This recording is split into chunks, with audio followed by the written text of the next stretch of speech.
The city lights blurred as I pulled the sleek black car to a stop outside the hotel entrance.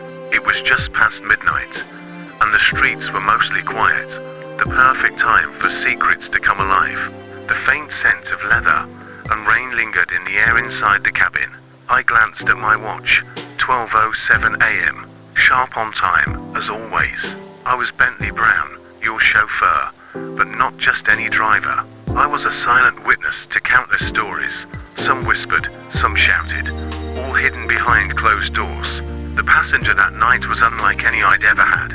She appeared at the curb wrapped in a long, dark coat, her face partially obscured by a wide-brimmed hat. She stepped in without a word, her voice barely a whisper when she gave the address.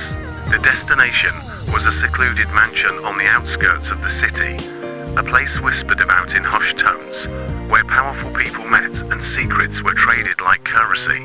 As I merged into the night traffic, the silence between us was thick but comfortable.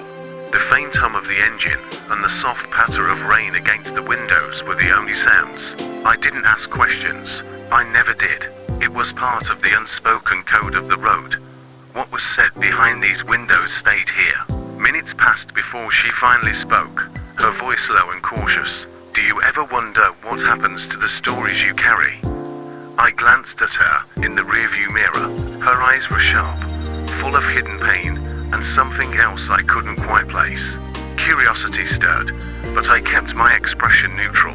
Everyone has their secrets, I said softly. I just happened to drive them around.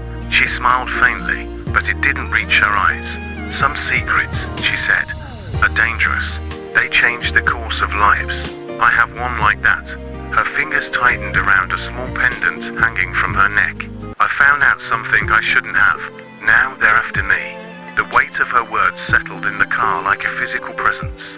I'd driven many people before, but rarely had a passenger revealed such vulnerability. Why tell me? I asked. Because you're the only one who doesn't judge. The only one who can keep a secret.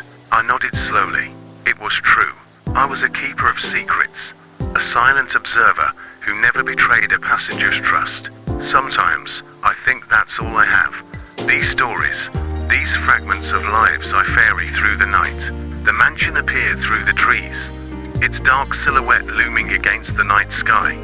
She gave no indication she was nervous, but I could sense the tension crackling in the air.